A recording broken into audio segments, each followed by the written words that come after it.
Hey, Santa, the words. Here we go. Think about it. Hey Santa! Hey Santa! What's the worst experience you've had preaching?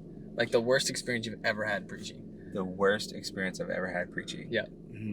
I will say, I don't know if this is the worst, but it was a funny one. I was preaching in the old Mill River campus a couple years back. Okay. And we were talking about how the best predictor of your future is your past.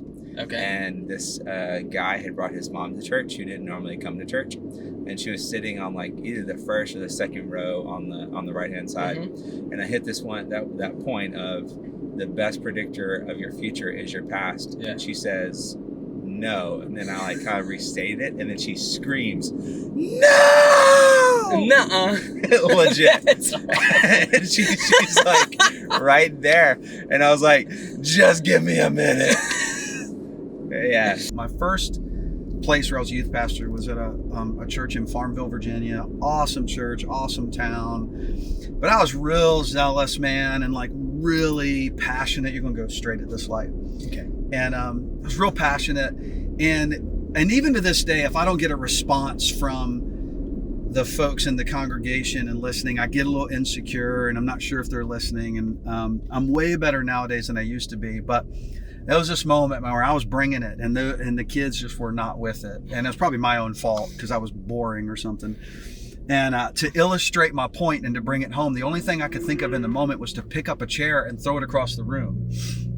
So I did. I picked it up and I threw it across the room, and it hit the wall and landed. And when I turned back to the kids, I didn't know what to say. And they all had this stunned look on their face like, "You're a nutcase. What are you doing?" And then I just lost it. I started laughing, and that was it. There was no point? There was no point. It didn't tie into the message at all? No, that was not like, you're going to fly through the air like this chair is for Jesus, or you're going to take strength to follow. Nothing. I was just like, blah, blah, blah. Whoo! I was preaching on a stage, and there was a large crowd in India, and this like apostolic leader was really frustrated because the children were being too loud. And so as I'm preaching, I look down, and he picks one of them up by their hair to move them. And I'm like, that's child abuse. You smack one upside the face and pick one up by their hair. That was a little distracting as I'm preaching on the goodness of God. Yeah. Probably the worst experience was like, so, back in the day, sometimes you would have these guest speakers come in, and they would make like the younger ministers stand up and read the scripture. So like they would want to read something while they were preaching, and they would say, "Hey, turn to, this chapter and verse." So first of all, you're on the spot. You have to find it. Yeah. And you're up there flipping through your Bible. And you're supposed to know exactly where that is. You're supposed to know exactly where it is. And he says something like, the book of Hezekiah, which is not even in the Bible. Yeah, you have no idea. And you're like, I don't. So you're like really anxious and nervous flipping through it. Well, this guy, he was a screamer. He had spit all over his microphone. Oh my gosh. So he comes up to me, and I'm like standing there trying to find this Bible verse. And he's like holding the microphone. He's like, "Are you there? Are you there?" And I'm like looking for it. Then the guy like starts poking me in the face. With the microphone. With the mic, and it's like covered with spit. And I'm like, that's disgusting. And he's like, where you at? Where you at? So oh my goodness. That was my worst moment in like being on the platform as far as ministry goes. That's so gross. I almost quit the ministry that day. I would have been done. Hey Santa. I got this one. Hey Santa. Oh my gosh, we're gonna die. All right, so we're gonna do a little challenge here. So the challenge is I'm gonna give you a verse. It's a very just random one verse, and you have to pull out some kind of truth or like a sermon point or some kind of deep spiritual explanation behind it. Cool? You ready? Got it. The engulfing waters threatened me. Yeah. The deep surrounded me. Seaweed was wrapped around my head. Yeah. Well, you see, church, sometimes life can feel like it is just all overwhelming. You are just drowning in responsibility.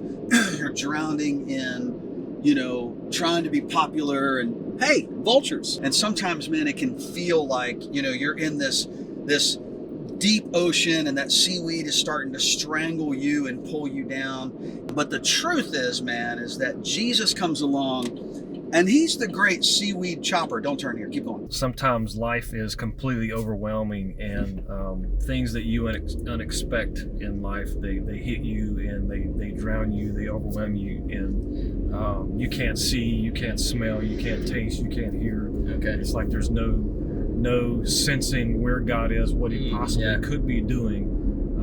You feel like you're choking, you're just going down for the last count, and God is like totally absent.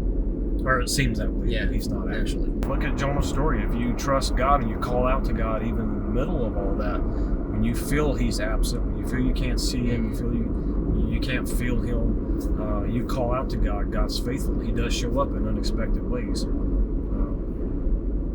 Just gotta call Him. Hey, you run from God, you end up in bad places. It stinks. When you rebel and you run from God, smells like seaweed. Oh God! But I would say the best part of that chapter is he says, "I prayed and He heard me." So the fact that no matter how far you run, you cry out to God, He's going to hear you no matter where you are. You got seaweed wrapped around your head, or you're in a bar or someone's house, or There's so many times in life that life feels overwhelming like an ocean. And the concerns of life can wrap you up and feel like they pull you down to the bottom, like you're entrapped in seaweed. So even though you feel like you're in the middle of the deep and you're being surrounded, in Psalms, God talks about how in the abyss, He is still there. Psalms 139. And in the middle of your darkest moment, He is light and dark to Him are the same. So even though you feel like you're being wrapped up in seaweed and pulled down to the bottom of life, know that God is present with you in that moment. And He will bring you to the surface. Hey Santa! Hey Santa! Hey Santa! I wish you could